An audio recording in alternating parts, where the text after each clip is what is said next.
The session today is in two parts. We've got our guest speaker, Sally Fort, who's an evaluation consultant, who's going to kick us off, talking about some really kind of key principles and fundamental ideas when it comes to evaluating work and projects. And then Tom is going to essentially take some of the principles that Sally's going to talk about and show you how you might be able to implement those into your CRM. So without further ado, can I introduce Sally Fort to you? And Sally is going to introduce herself a bit more and tell you a bit about her work and her experience. So, Sally, over to you. Thank you. And first of all, hello to everyone. It's really nice to see a few familiar names and faces and lots of new people as well. Quite a lot of people. It's quite overwhelming how many of you there are. I just wanted to say a bit about myself. First of all, as Steph said, I'm based in the Northwest, but I work all over the country and sometimes outside of the country as well. I work with all kinds of organisations. My own background originally, a long time ago, was galleries and museums, but I've also worked with dance companies and theatres, and I've been freelance for a very long time. Originally, I worked mainly on engagement and access, and I've specialised in impact and evaluation for well over 10 years. I've worked in pretty much all kinds of sectors that you can think of, so hopefully I'll be able to keep it relevant to whatever kind of organisation you are in. I know there's loads of different types in the room. I also wanted to say, I know this is pitched as a masterclass. I'm trying to do a masterclass on evaluation in kind of half an hour-ish or less. It's quite a big ask. So I will be giving kind of an overview and going through things pretty quickly. I know it's a lot to pack in. So we will be making the webinar and the slides available. It is just skimming the surface, and there are a lot more tools and resources both on my LinkedIn profile and on my website, as well as obviously the rest of the internet. So I'm really conscious that we're only skimming the surface, and you'll probably have millions of questions. Hopefully we'll get through some of them, but you know, there is other stuff out there if we don't get to it today. So that said, I am going to attempt to share my slides with you. Bear with me. Zoom, share screen. That one. Share. And then I need to remember how to make it full screen. Okay. Can everyone just see a big green slide? You can see your whole screen, but if you just click the arrow on the right of your PDF, there's a little long bar with an arrow in. I should think that should probably be fine. Oh yeah, perfect. Oh, I've probably just undone it now. Yes, you did. Bear with me again, hang on.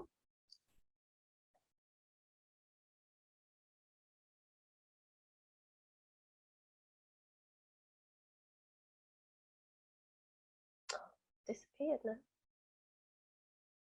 Well, let's try this way. Tom, did you? All right, I think that's it. Yeah, we're not seeing it full screen, but I think we can see enough of it. I did Control+L to make it full screen or view full screen, but it might be that we're just not. It might be Zoom not showing the full screen version for some reason. Yeah, I think it's Zoom, but you can see enough. Yeah. Okay, I'll carry on. Okay, so what? Oh no. Oh no. Zoom did that thing. It's kicked Sally out. I'm back again, I think. Oh, you're back. You're back. Sorry, Great. Sally, we lost you for a second. Do you want to try again? If you struggle, I can share the slides on my side, and you can just reach me when you want me to move them. Okay. Okay, right.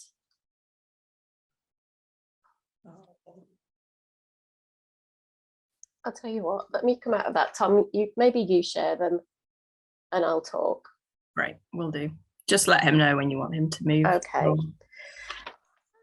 Right, so slide 1, the builder monitoring and evaluation framework.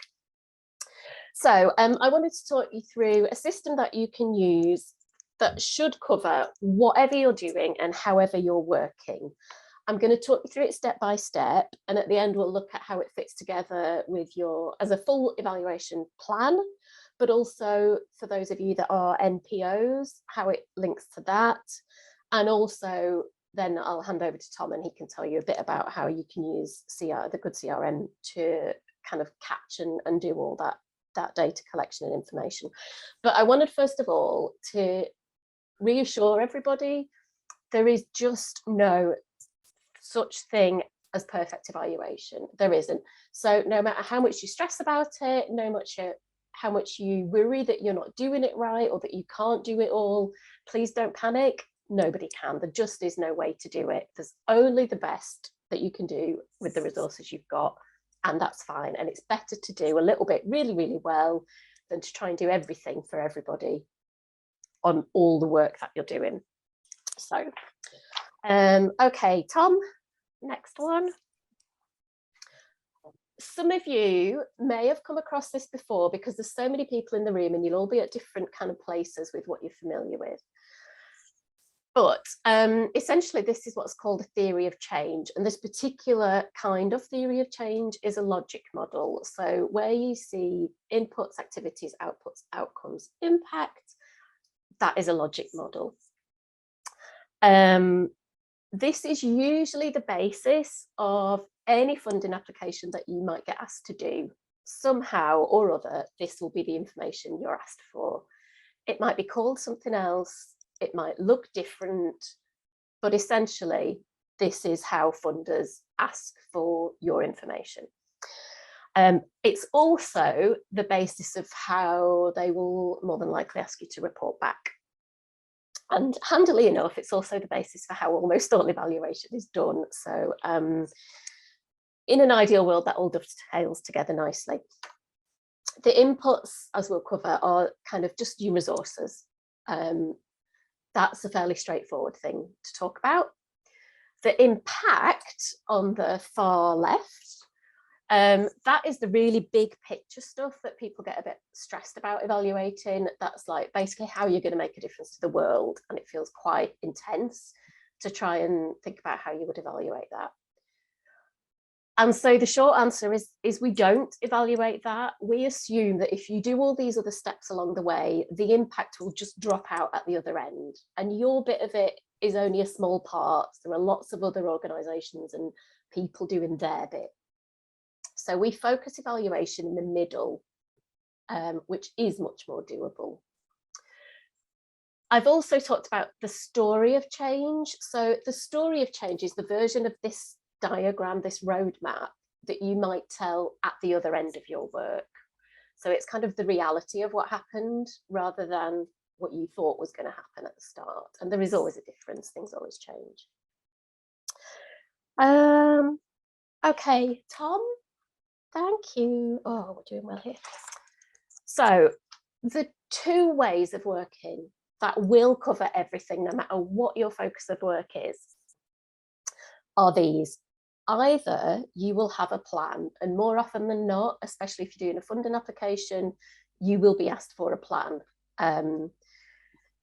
You'll have an idea of what kind of activity you're going to do, what sort of resources you're going to need, roughly what the aim of it is, what the purpose of it is, and what it might look like, who might it involve, how many partners might you have, that sort of thing. You might have a fairly solid plan, even if you know that things will change. Most evaluation and most work and most funding looks like that.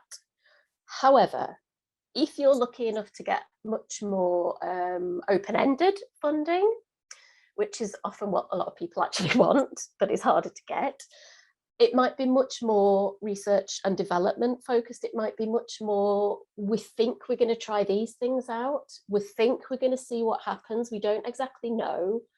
We maybe know a bit about our starting point, and we maybe know a bit about what our aims are overall. But the point of our work actually is to test things out and come out with some answers at the other end. So it happens less often. And often your evaluation guidance won't tell you about that. So I'm trying to cover both of those aspects along the way. Okay, Tom. Thank you.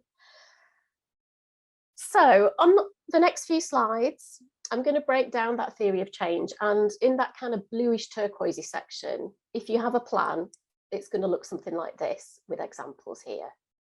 If you are doing more experimental work, it's more the kind of orangey red version. And there's a variety of examples that hopefully will cover different types of art forms or different kind of roles in your organisation.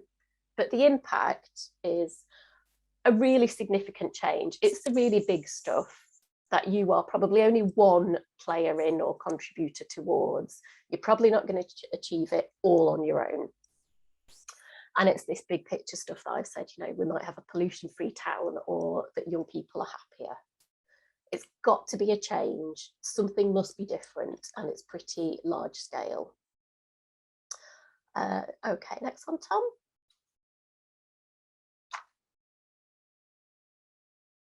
Thank you. And what you can see on the R&D side is you might have a lot of question marks for now, but you might document this as you go along. You might fill those in along the way. Better to do it along the way than at the end, because you will forget things by that point. So outcomes are a smaller version of impact. It's a smaller change, it's a more short-term change, and it's something that you probably will be a bit more in control of. You can probably claim most of the credit for these, probably not all of it, but a good chunk of it. And I've put some words along the bottom that you should always aim to include, because that will show it's a change. It's more something, it's less something, it's improved, it's reduced. And it might be about well-being. You might have more diverse audiences. You might have a change to your carbon footprint, but there's a change because of your work from where you started off. If you're doing the more experimental things, the change might be that you know what you need to know, whereas you didn't at the start. Okay, Tom, next one. Thank you. So this is the one that people tend to be a lot more familiar with. This is the stuff you can count and represent in numbers. It shows the volume or the momentum of your work, and these are the numbers of things that are generated by your work.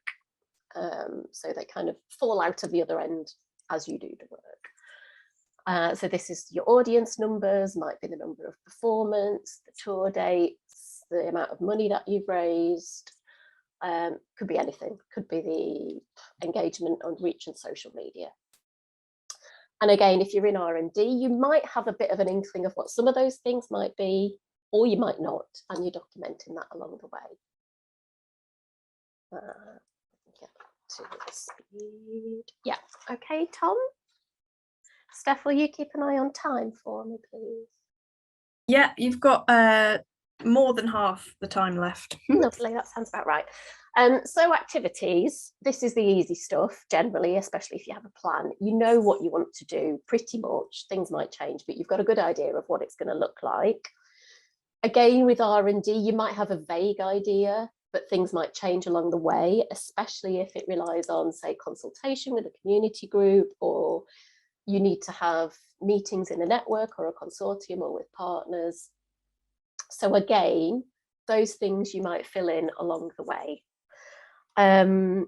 The activities often is also where you might have lots of nice pictures, or you might be making films, or you might have social media posts.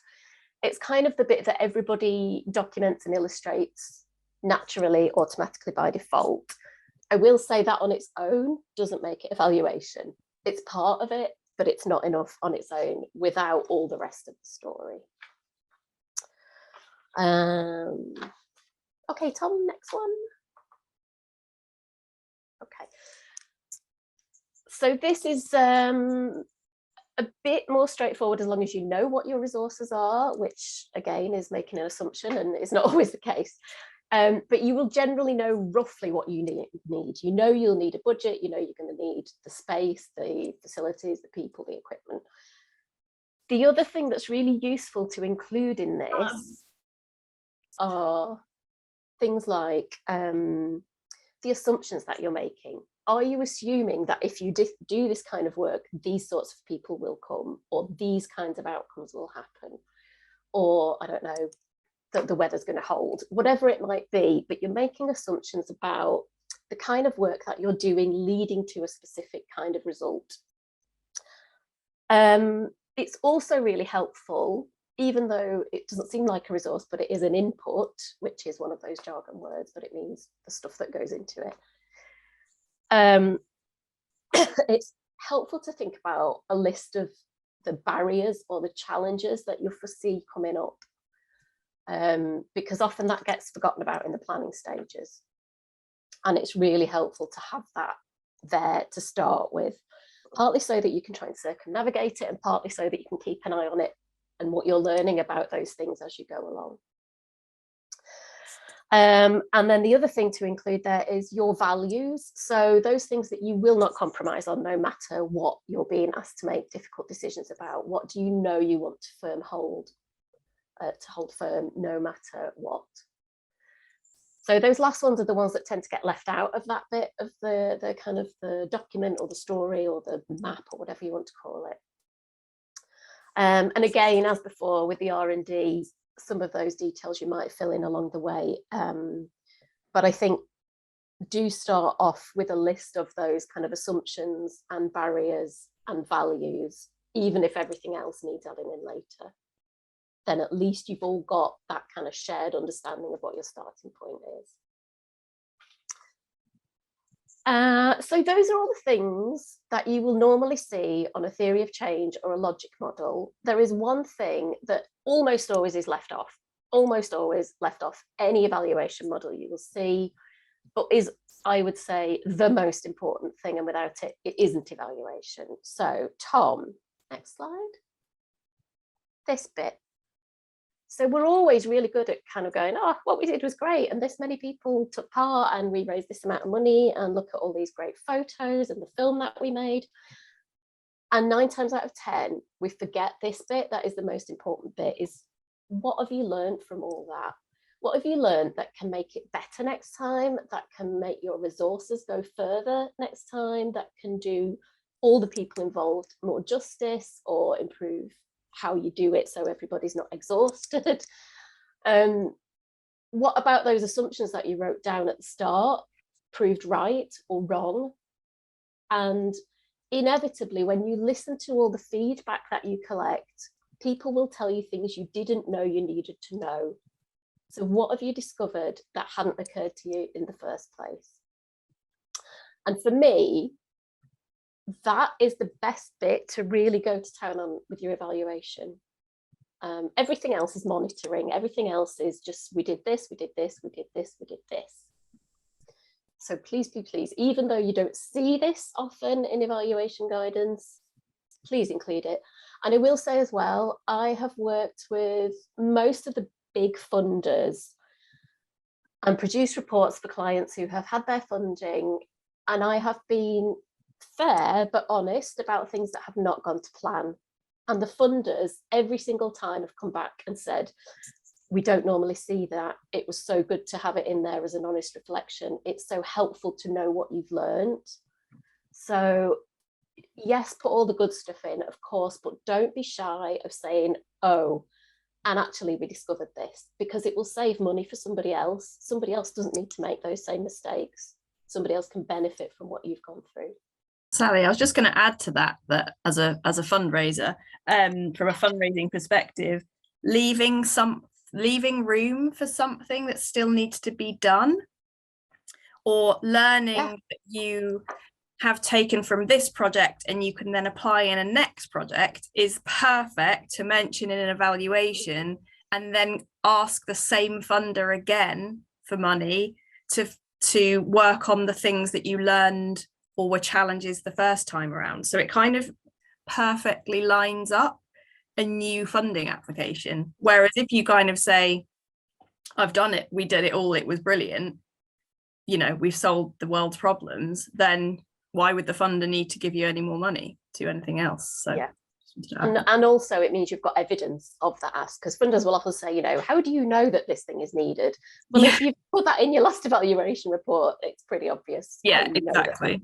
Exactly. And Steph, I work with Steph fairly frequently, and we often say we're kind of two sides of the same coin. We're sort of dovetailing the work at all angles. Yeah, absolutely. Okay, right. Tom, next slide. So just a reminder, the top line, that's where we started from. If you have a plan, that's pretty much what it looks like. If you're doing research and development, it might be a lot more empty and you're filling it in as you go. But also if you had a plan to start with, that bottom one is kind of the template for your reporting at the other end. It's like, well, yes, we know what we said we'd do, but actually what really happened. And you'll notice as well that I've added learning to that bottom one. And where the first one's a theory of change, when you're telling the story of what actually happened, that is a story of change. And if you wanted to take it a stage further and compare the two, that's a really good demonstration of where the learning is. If you're looking at what you thought was going to happen versus what actually happened, that gives you space to kind of dig in a bit and go, well, why did it turn out that way? What do we learn from that? Okay, so the next slide is especially for NPOs. We could talk forever about the NPO evaluation and monitoring and all other evaluation monitoring, so it's really hard to try and map it together in just one easy slide. But I wanted to show you how that logic model is applied in an NPO scenario. And this will only mean something to those of you that have filled in the forms and are familiar with the forms. But the impact on this is a very short slide, so for everybody else, hang in there. The impact on the spreadsheet where you write about your investment principles and the actions, the very first question at the top of that will ask you, what's your ambition for the next 3 years? That is essentially the impact line. For your outcomes, remember, these are smaller changes, more short-term, ones that you're more in control of. That might be what you said was going to be your priority for this 12 months. You might have also talked about outcomes on the measures section of your activity plan. It might also come out of the work that you do on Illuminate or whatever else you use for catching that data, where you're starting to look at who your audiences are, what the demographics are. And that might be, remember, it has to be a change. So it might be in year one, the demographics of your audience look like one set of types of people. And in year two, you start to see a change. Or you know that for your area, it looks like this, but actually your work looks like something else. So again, there's a change. There's always that comparison needed for it to be an outcome. I've mentioned environmental change because, you know, if you're an NPO, there will be that area of work with Julie's bicycle resources. So again, that's another place where your outcomes would be evident.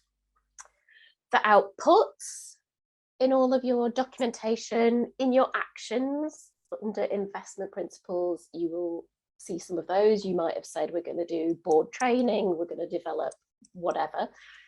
So that might be some of your outputs, certain number of days doing X, Y, and Z. You might also find your outputs in your activity plan under outputs, but also under your measures. You might have said, we're going to create 3 exhibitions, or we're going to run 20 workshops, those sorts of things. And then each of your activities, you will have had to say how many days in what locations you're doing the work. So there's that as well. And then your activities are a bit more straightforward. They are your actions, they are your activities. On Illuminate, systems and questions, that would be the events. And they will also be what you might have forgotten exist, but the Arts Council NPO call elements. So those are the kind of subcategories of their creative people, cultural communities, and creative and cultural country. and they all have a little letter next to them. Steph's laughing at me because she knows I'm looking at a big poster of it on my wall. No, I'm laughing just because of how they're a knack for overcomplicating things. Also, it's just taking me back to the MPO application time. Yeah. It was I've blanked it out. I have to apologise for the stress that slide will cause all the NPOs. Yeah.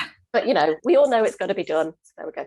But yeah, I have them like pinned up large scale on my wall. So it's the only way I can make sense of these things. So that's just to show you an example of how that framework maps against NPO. But what I also wanted to make really clear in this moment, and for a sanity check for all of us really, is the purpose of evaluation is to help you and your organisation first and foremost. That's got to be your fundamental reference point for setting up whatever you choose to set up. And then secondarily, you have a variety of funders and investors to report to. We know Arts Council is one of them, but you might have so many others. So we wanted to reassure you that actually getting your system right will help you report to everybody else, rather than getting completely overwhelmed and obsessed with one funder and one reporting system.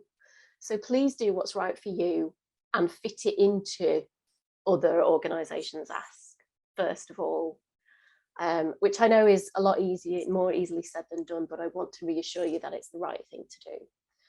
I'm here as an independent evaluator, so I don't have to toe the line on one particular thing more than any other than what's most helpful to you and your organisation. And then my last slide, Tom, if you would be so kind, is really just a kind of handover slide to start thinking about what all that looks like when you're using GoodCRM. Tom is going to talk a bit more about how that helps you collect, store, analyse and report on your information. But we know, again, this is kind of a very, it can only skim the surface. So there are loads more resources that Tom can signpost you to look at that in a bit more depth. How am I doing for time, Steph? Are we good?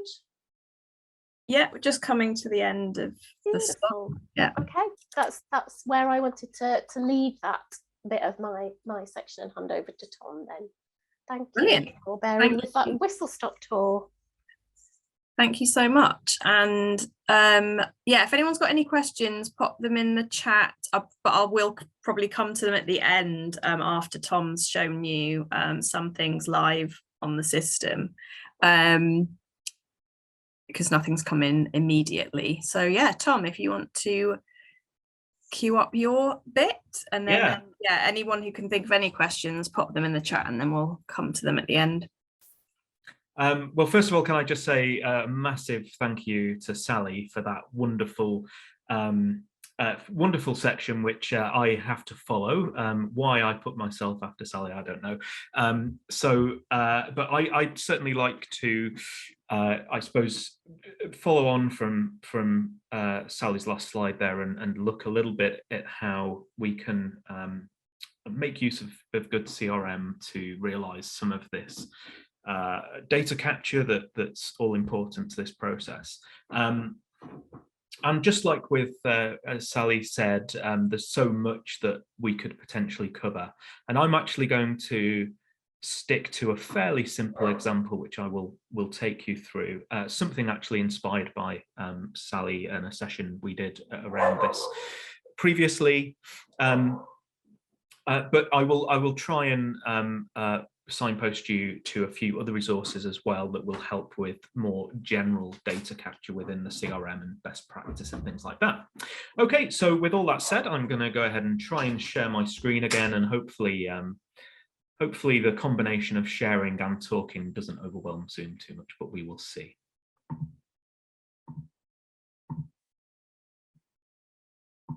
Okay then. So I'm going to have a look at something called coding, which Sally had to kind of educate me that doesn't mean writing coloured words into black box and seeing a system appear. And it's something that I maybe think of as tagging. So I'm going to have a look at how we maybe extract some outcomes from some long form feedback that we're given, maybe through monitoring forms, that kind of thing. And so the slide we're looking at here, at the top, we can see some outcomes that we're looking for. And I think based on what Sally said, it's worth saying that we might have set these outcomes out at the beginning of our project, things that we're looking out for, but they might be ones that we've actually realized through the course of our work that we haven't thought of before as well. So the outcomes I've got listed here are happier, increased knowledge, improved communication, and more active. And then we've got a bit of feedback here that says, I had a great time and it was so nice to spend time with Mum. It was amazing to see the professional dancers rehearsing. I never knew that happened here, and the workshop was brilliant. I learned how to express things I never knew how to say before, and I'm keen to dance more now. It's worth saying this is a completely contrived example based on a slide that Sally provided me, which you'll see in a moment. But nonetheless, it neatly illustrates what we're doing here. So if I want to look at my long form feedback there and then pick these outcomes out of that text, then I can show you this slide where we've got a bit of color coding. And as you can see that it was nice to spend time with Mum. So this person is happier. I never knew that happened here. So there's increased knowledge. I learned how to express things I never knew how to say before. So we've got improved communication, and I'm keen to dance more now. So this person is perhaps more active. So we are picking these outcomes in a way that in our system might be more measurable than in this long form feedback. If we look at this in a kind of a table, and this is the slide that Sally shared with me and inspired me on this section. So you can see that we have our outcomes along the top. We've picked out the crucial parts of our feedback in order to code our feedback. So what I want to show you now is how we can potentially work with the CRM to do this kind of coding. So I'm just going to switch over to another screen, which I could do in the whizzy one-click way, but that tends to make Zoom crash for me. So I'm going to do it this way instead. Okay. So I'm going to just give you a little bit of intro into how I've set the system up here. It's worth saying, just like the textual example that I've been through there, this is very much idealized in order for this to be nice and clear. But what we've got here is we've got two monitoring forms, and we've got one called external and one called internal. And the idea here is that the external form is one that we've maybe sent a link out to our participants and we've had them fill in. So it's called external because people external to our organization are using this form to fill in the information. So let's have a look at this one first. And if I have a look at, if I add a response, you'll see that, again, really simplified. We're just asking the person for their name and feedback. Now, I know this isn't really what your monitoring forms will look like, but again, just for clarity, hopefully that's clear for everyone. We would fill this in with a name and some feedback. And if we have a look at our responses here, we've got one response that we can see from Henry. So Henry's filled his name in and he's given some feedback, and you'll see it's the same, if you can make it out, it's the same feedback that we saw on those slides. Okay, so if you were with us for one of our earlier webinars, or you've had a look in the community space, there is a whole deep dive about record forms and their uses. And one of the tips and tricks that we discussed there was the ability to move responses between forms for different purposes. So let's go back to what I was saying a moment ago, that we have two forms set up. And let me just go ahead and filter them again. So we now have an internal form. So what I've done with this form is I've literally just copied our original form, and then I've just added some fields to this. So again, if we have a look at add response here, I've just added one field, in fact, So we've still got the name field, we've got your feedback here. And what I've done is I've added a tag field with those different outcomes in the field here. So what we can do is, if we go back to Henry's submission, so Henry's sent us this feedback, and I go and edit Henry's response here. You'll see on the right-hand side, we've got this option to use an alternative form. And I will start typing monitoring in there, and I can move this from the form we're in now, which is this external form, to our internal form. So all this is doing is it's taking exactly the same response, so Henry's response here, but it's loading this into our second form that's got this additional field on for outcomes. So the reason we're using two forms here is so that when we sent this out to Henry, he wasn't starting to fill his outcomes in. That's something we're going to do internally. And we're going to say here that because it was nice to spend time with mum, this person's happier.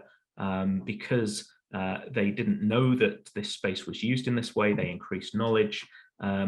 Because they learned to express things in a different way, they improved communication. And because they were keen to dance more, they are now more active. Now, obviously, we wouldn't necessarily expect every single outcome to be found in every response we have, but you can see here how we're able to extract these outcomes from our long form text. And I think, Sally, just to bring you in for a moment, I know you're a fan of giving people freedom to roam when it comes to their feedback and monitoring. Is that right? Can you just give us a 10 seconds on, your thinking behind that? And sorry to put you on the spot. Can you ask the question again? My thinking behind. So I remember when we discussed this, you, rather than having maybe people choosing from options like, did you feel happier, yes or no, that kind of thing, you're more of a fan of letting them write it in their own words and then picking the data out in this way. Yes, I am. And that's for loads of reasons. Number one, to not be leading, not be biased. Number two, because in open text like this, people will tell you things you didn't know you needed to ask. Yeah, that's the short version, I guess. Yeah, no, brilliant. So that's why we've kind of set it up in this way. Sorry, Steph, did you want to come in? Yeah, I just wanted, because there's a question in the chat, and it was basically about avoiding the duplication of creating. So you've had all your people fill in their survey, that's come into the CRM in one record, and then what you did was you copied them all over to then fiddle with them, basically, and that's your kind of internal. Gemma was asking if there was a way that you could have basically a field in the external form that was about outcomes, and it just said to be completed by staff, and then you can kind of avoid that duplication. I suppose my question would be, why do you want to avoid the duplication? Because it was, as far as I'm aware, Tom, correct me if I'm wrong, it's literally a case of just copying a whole record across. Yeah, it's worth saying, actually, we're not even duplicating the record here. So what we'll see in a moment, we've duplicated the form. So the form is duplicated. And I would argue that we have good reason to duplicate that, because we're adding a whole layer of information on. Potentially, again, this is a very simple example with one field, but you can imagine this might be various fields, and it's not very user-friendly to have fields that we're asking our public, our participants, to ignore. But also, when I go ahead and click save now, as I will now that I've coded Henry's example here, because I've swapped which form we are using to edit this, that response has now gone from our external form. It's been moved into our internal form. So we're not actually duplicating the response itself. We're just moving where it lives. And again, those forms are just windows into our data, and the form itself doesn't matter. The response is the response. There's only one of them. All we've done is we've used another form that allows us to layer on additional data. So the only thing we've duplicated is our form, and I'd argue there's good reason. But so hopefully that answers the question. Yeah, I think so. Gemma's just said that she'll kind of hang on and see. Okay, hang on and see, Gemma, used. absolutely. Yeah, happy to pick up. Actually, and Sally has just added a little useful nugget of information based on her experience. The less there is on a form, the more likely you are to get responses. So if there's a form that's full of sort of fields that are complicated and, only answer this if you're staff or, things like that, it might actually, as silly as it is, but it might put people off actually filling in your feedback form, which you don't want, obviously. Okay, well, thanks for the good discussion around this as well. So what I wanted to show you now that we've we've processed Henry's response, we've coded Henry's response, and it's now sat in our internal version of the form. You'll see that actually we had responses from lots of people, and we've gone through and coded all of these responses as well. If I click on my statistics tab now within the form, a brand new feature launched this morning. You will recognize these kind of stats from where we've got things like drop-down lists and checklists and things like that. We've now enabled these for any tag field in your CRM. So if you're looking at a group of people, for example, and you have them classified with person type tags, you're going to get a breakdown of the different numbers of different types of contacts in your system, that kind of thing.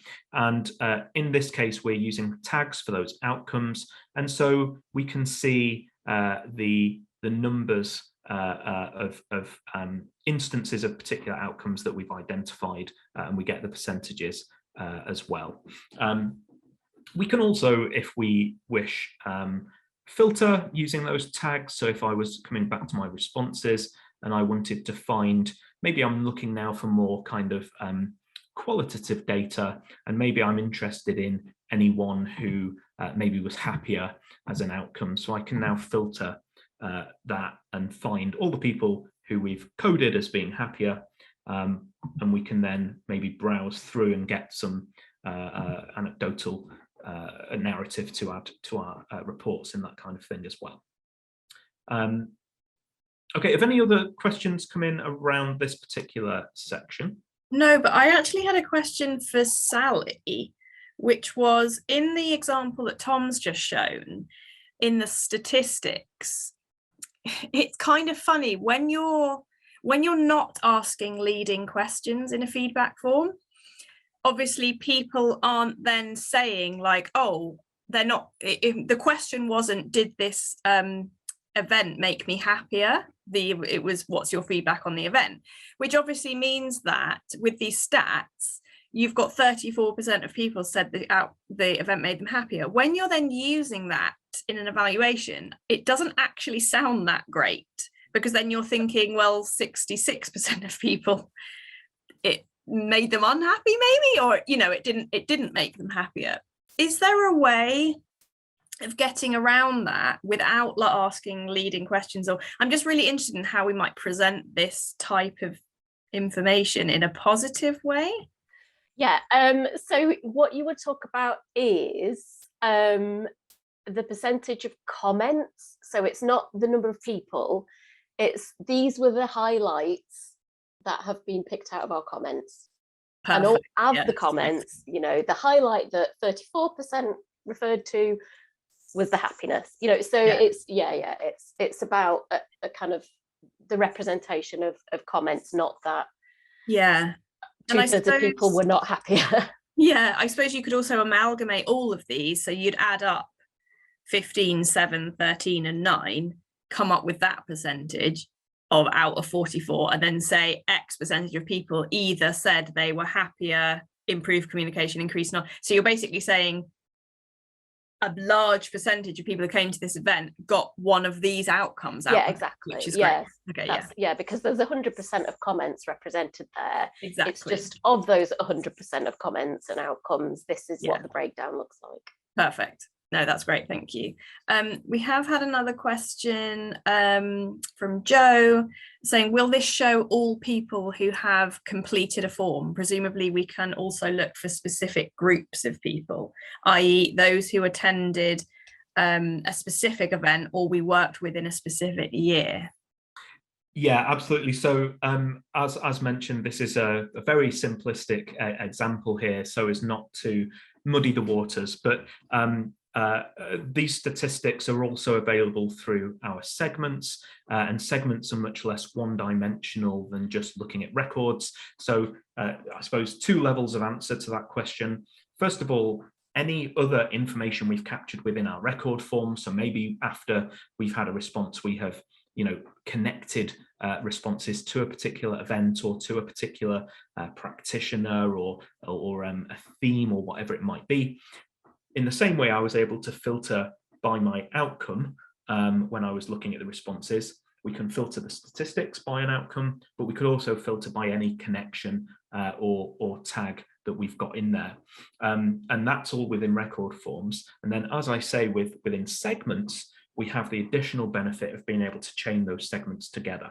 So you can create a segment to look at a set of records, either in one form or in several forms. And you can use any connections that you have within there to layer on even more complex targeting of data. So for example, if your records are connected to a particular event, you might have another segment that says, find me all the events that are tagged with well-being that happened between a certain set of dates. And then you can find the responses, the records, record form responses that are connected to those events. And then you can filter that data further however you wish. So absolutely, you can be as specific as you like. Again, we're limited on time today, but I'd say that having a look at the existing webinars that exist within the community space are a great starting point for that kind of question. There's one specifically on building segments. There's one on record forms and connection fields, and those would probably be the ones most relevant to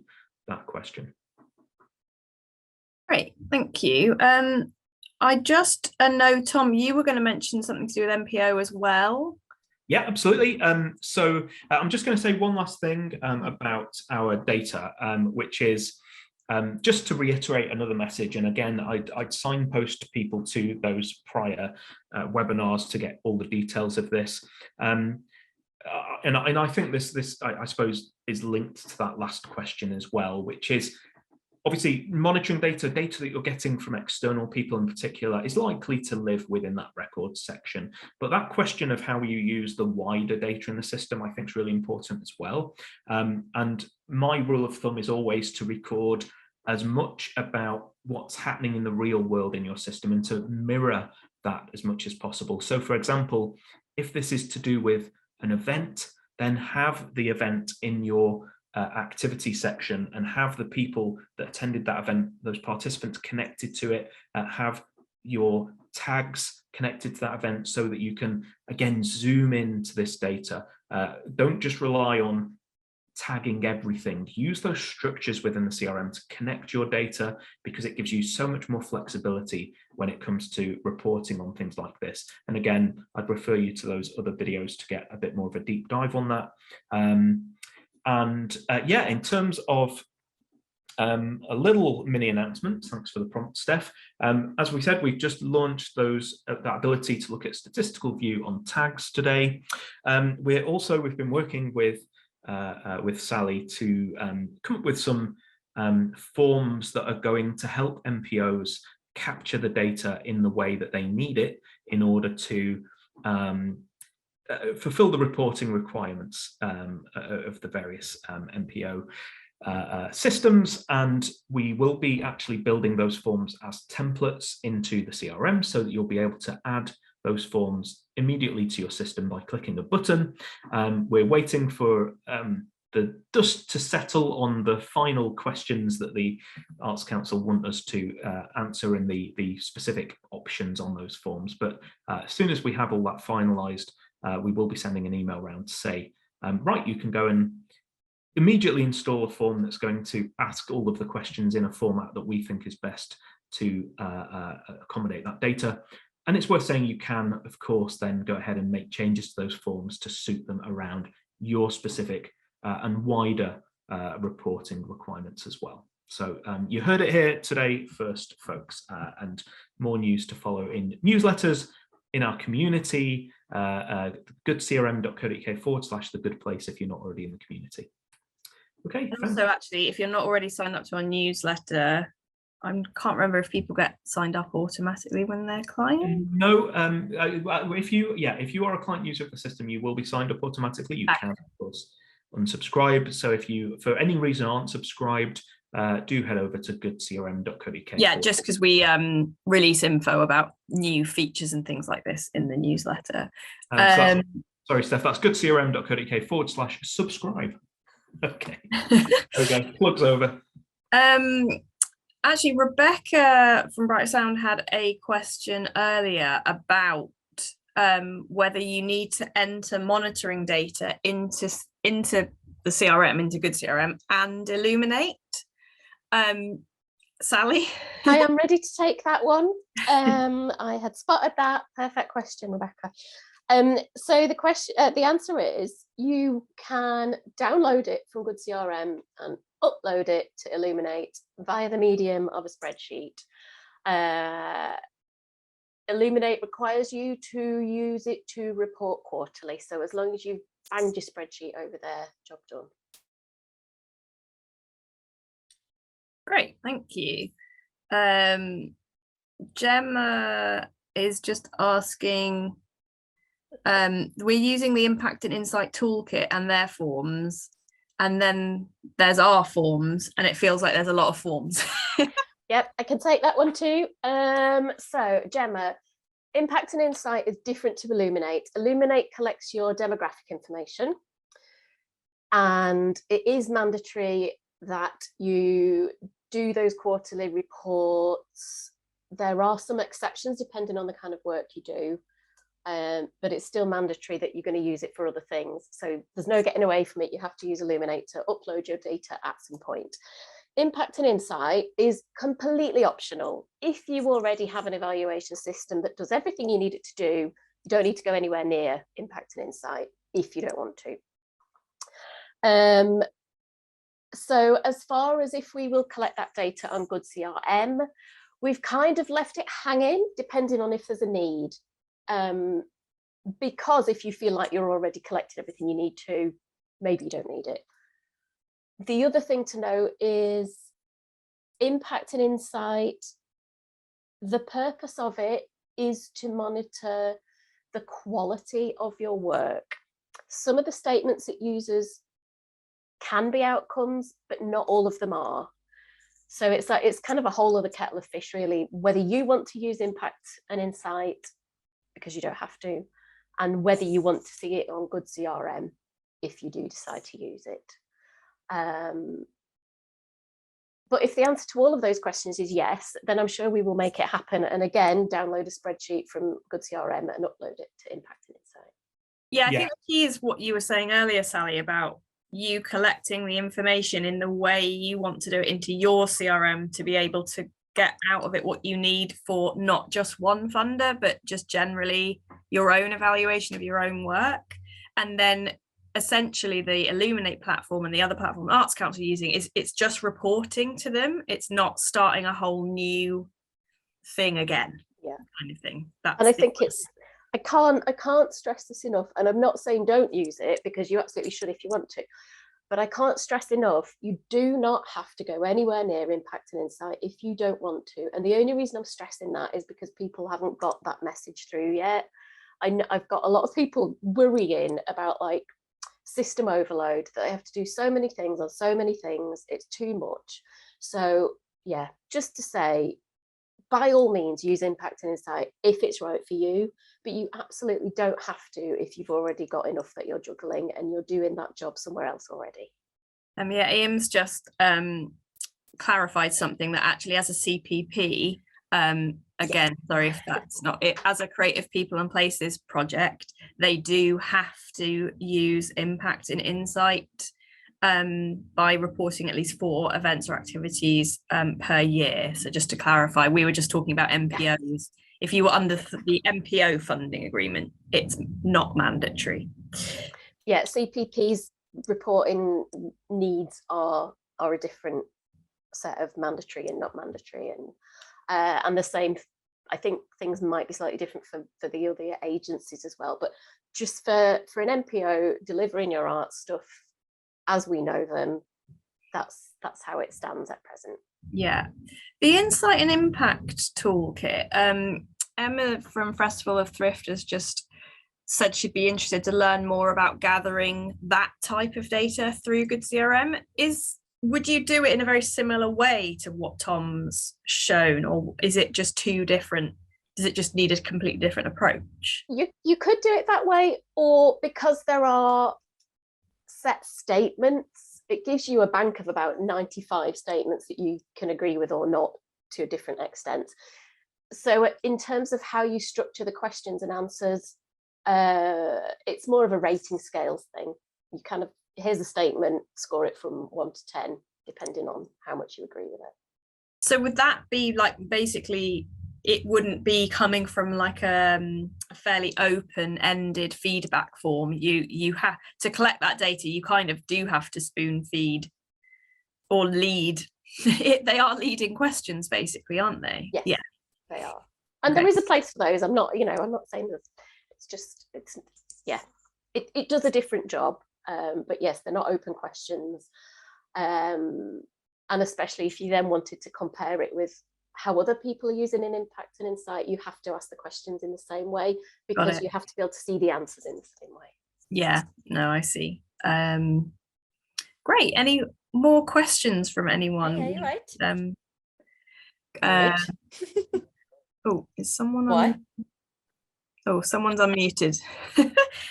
Tom, can you just as the host, you can mute people, I think. Yeah, does anyone else have any more questions? Feel free to unmute and ask the question, or pop more thoughts in the chat, or feel free to leave if you need to go, because this was the organized end time. So thank you for joining us. If you have to leave, I can see that Michael from Unfolding Theatre's got a hand up. Yeah, sorry, it's just a quick one. I was just curious about those MPO form templates. Kind of sure this will all be in your big announcement. Kind of what are those? Are those like Illuminate questions? Is that what they are, or is it a different set of questions? It is Illuminate. Cool. Okay. Yeah, that's right. And so yeah, we've just been working on making those kinds of templates portable, so that we can build a template, you can apply it to your own account without worrying about any kind of clashes with existing fields, that kind of thing. And we'll be publishing a little mini guide at the time as well, so you understand how that could potentially work with existing data and that kind of thing as well.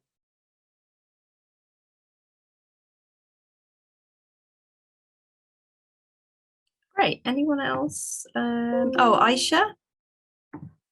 Hi. Hi. Thank you. Hi. That was so good and really, really exciting. So thank you.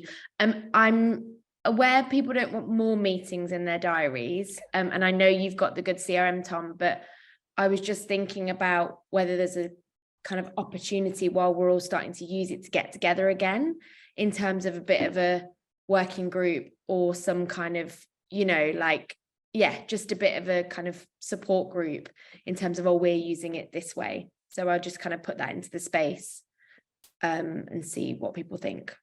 Yeah. Yeah, I think that's a great idea. I'm just trying to think about the logistics of how to organise that. I suppose. Oh yeah, Sally. I'm just wondering if that's something that would fit into those 15-minute surgery type slots.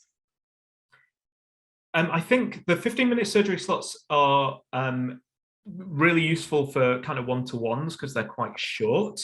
But potentially we could look at a space within the community, within the Good Place, to have those conversations digitally. But we could, there's no reason why that couldn't then become a meeting, a face-to-face meeting on Zoom, if people would like as well. So yeah, we can certainly have a think about how we can help to facilitate that, if that's useful. Yeah, I mean, or to be honest, we can literally just set a date in the diary and send a link round and set up a Zoom, and anyone that wants to come along, that's your kind of hour or whatever to chat about how you're finding it, maybe. Aisha, did you have a time frame you, or maybe you were thinking like in a month's time or something like that when you all started doing it? Or yeah, I didn't have a time frame. I was just thinking, how do I get support doing this? But it was also just like thinking about what Sally was saying about learning, and actually the fact that we can all say back in our MPO reporting that we're sharing the learning and we're using each other to kind of move this work forward. So it's kind of a bit like a win-win situation, really. Anyway, yeah, I'm sure we can kind of carve it out. Yeah, I mean, Izzy's just said it might be useful to do that after the first report to Arts Council goes in, and then you've done like your first tranche of it and see how it goes. But there's no reason why Tom and I can't, set up a Zoom and just let MPOs know that that's a time available for them, and we can just have it open. It can be completely free form. Yeah. It can even just be a little vent if needed. And like you said, support, I'm sure by the time, because Sally's just put in the deadlines, that it's September for activity done in April, May and June this year, that I'm sure people will have like ways they've done it, interested in hearing other ways other people have done it, and that kind of thing by that point. Yeah, great idea though. Thank you. Yeah, no problem. Anything else anyone wants to ask while we've just got a few more minutes? Can I quickly check? We've talked a lot about MPOs. I just wanted to double check if anyone has questions that is not about MPOs, just so we don't miss you out. Tumbleweed. Yeah. I think this was quite an MPO heavy participant group.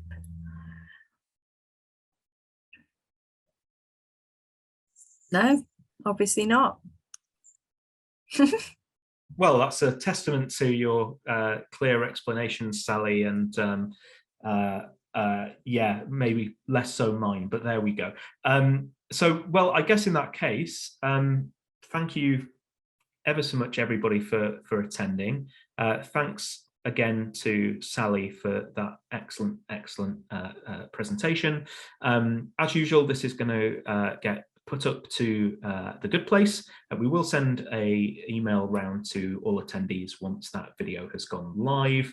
And yeah, I just hope it's been really useful for everybody, and do look out to see what the next webinar is about, and feel free to make suggestions in the Good Place about what you would like to see us discuss, and potentially with who as well. So yeah, that would be wonderful, and we'll see you next time. So from me and Steph and Sally, thanks very much and goodbye.